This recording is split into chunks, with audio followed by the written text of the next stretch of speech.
یو وخت دغسې مظاهره ولیدله چې ډېر شمېر خلک دي او هر چا لوحې ځان سره اخیستې دي. یو لیکلي 50 بل 80 بل 100 بل 10. پوښتنه وکړه چې دې لوحو مقصد څه دی؟ د دومره کسان او د هر یو سره لوحې 100 10 15 10 80. وایي دې کسان همدا هغه خلک دي چې په دې مرض او بیماري باندې اخته دي. او چې مظاهره کړې ده هر یوه لیکلي چې ما 50 کسان ولیدل ما تر مخې چې د دې بیماري په نتیجه کې مړه شوي، او ما 10 ما 20 ما 50 ما 15 هر یو همدغه انتقالوي. اوس په امریکا کې تر ټولو لویه مسله همدغه ده، ستره بیماري همدغه ساري مرض چې دغه د تداوی هم ممکن نه ده. په مجرد چې په دې مرض انسان اخته کېږي مقاومت ختمېږي، د هر بیماریو د مرض مقابل کې مقاومت ختمېږي. بیا ته رسېږي چې یو عادي زکام سړی ونیسي بس له پښو یې اچوي وزن بس وجود کې مقاومت ختم شي. د ګناه سره عذاب پیل کېږي. حضرت هود علیه السلام هم خپل قوم ته وایي هسې تاسو متوجه نه یاستئ که نه د خدای په عذاب او په غضب باندې عملا اخته یاستئ، د خدای عذاب واقع شوی په تاسو باندې خو تاسو متوجه نه یاستئ. اتجادلونني في اسماء سميتموها انتم واباؤكم ما نزل الله بها من سلطان. آیا زما سره مجادله کوئ په هغو نومونو کې چې تاسو او ستاسو پلرونو ایښي پرې جوړ د نورو پیروي اطاعت مه کوه. هغه غواړي چې دغسې احساس پر قوم کې را پیدا کړي. په دې ترتیب قوم ټوټې ټوټې کړي، د ملت وحدت ختم کړي. او محمدزي ته وایي چې ته محمدزی یې، اسکزي ته وایي چې ته اسکزی یې.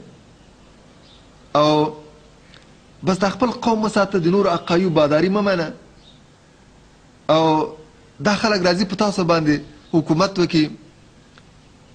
دلته غلجی غواړي په تا باندې حاکم شي، هلته درانی غواړي چې په تا باندې قومندان شي، او دلته اسکزی په احمدزي باندې، دلته نورزی په اسکزي باندې. بس دا مسایل ګوري چې همیشه ملأ را پیدا کوي. یو طرف نه روسان ورته لمن وي، بل طرف ته غرب ورته لمن وي، بل طرف ته هماغه فاسد د تیر دور حکام او زعما دا ورته لمن وي. د هغوی د کار بنیاد همدغه. خلافت عثماني د ختمولو لپاره انګریزان همدغه حربه په کار واچوي. عربو ته ویلي چې تاسو عرب یاستئ، بس موږ ستاسو تایید کوو په دې خاطر باندې چې ستاسو د ترکانو له غلامي نه خلاص شي. ولې ترکان په عربو باندې حکومت کوي؟ ګوري چې هماغه د عثماني ترکي د تجزیه لپاره، د خلافت د تجزیه لپاره غرب صلیبیان په راس کې انګریزان په ټول توان طاقت مصروف دي. او دا د قوم پرستي احساس غواړي چې په اسلامي نړۍ کې را پیدا شي. یو وایي ته د آریانا د نسل نه ترکان په تاسو حکومت کوي، بل ته وایي عرب یاست ترکان په تاسو حکومت کوي. تاسو د دې ټولو تجزیه د تاریخونو د ټولو تجزیه تاریخونو تر شا د انګریزانو لاس.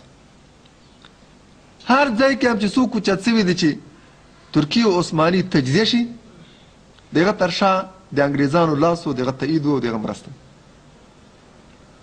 دلته هم ګوري چې قرآن مشان هم دې ته اشاره کوي چې ملا هغه د قوم مشران او زعما دي چې د حق د مقابلې په خاطر باندې په ملت کې په ولس کې قوم پرستی او نشنلیستی را پیدا کوي، او غواړي له دې زاویې نه له دې سنګر نه د دعوت مقابله وکړي او دغه مقابل کې خنډونه او موانع را پیدا کړي.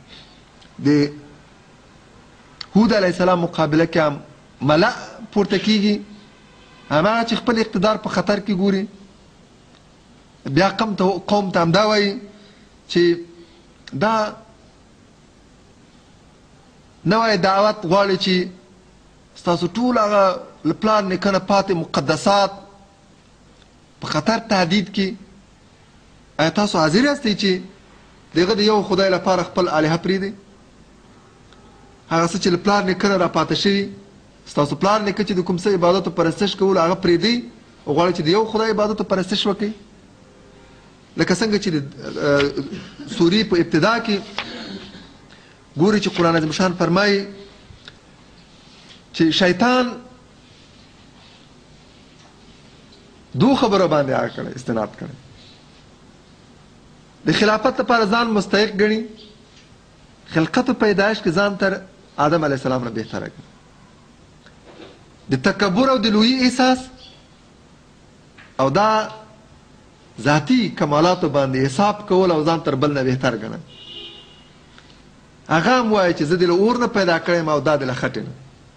زه څنګه د دې عبادت پرستش وکړم؟ هغه د دې ځان وړو مستحق ګڼي چې دا خلافت و رهبري هغه ته وسپارلی شي، ځمکې کې خلیفه هغه وي. دلته هم عین خبر ده. د همدغه مطلب لپاره دا څو قیسې د پیغمبرانو او د هغوی د قومونو د تاریخي نمونې په اساس باندې وړاندې کېږي. سبحان ربک رب العزة عما یصفون وسلام علی المرسلین والحمد لله رب العالمین. سبحانك اللهم وبحمدك نشهد أن لا إله إلا أنت نستغفرك ونتوب إليك. ربنا لا تزغ قلوبنا بعد إذ هديتنا وهب لنا من لدنك رحمة إنك أنت الوهاب. ربنا اغفر لنا ذنوبنا وإسرافنا في أمرنا وثبت أقدامنا وانصرنا على القوم الكافرين برحمتك.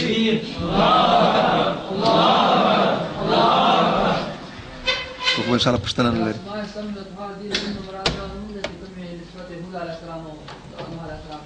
نه دا هغه بوتان چې هغوی ورباندې نومونه ایښي او هغوی ته صفات هم منسوب کړي او تصور کوي چې د هغوی سره څه اختیارات هم شته او ګویا د ځمکې په تصرف کې هغوی هم څه واګې لري. دا نومګذاري چې دوی خپله کړې.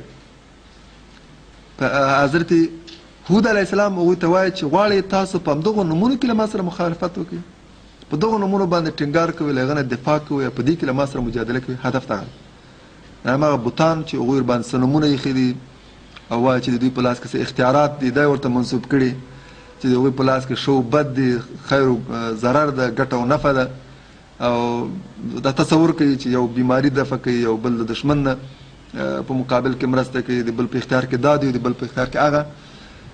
دا څه نومګذاري چې دوی کړې ده.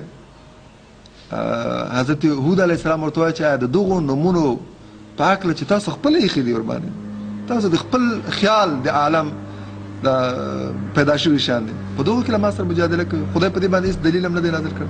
مرته السلام علیکم.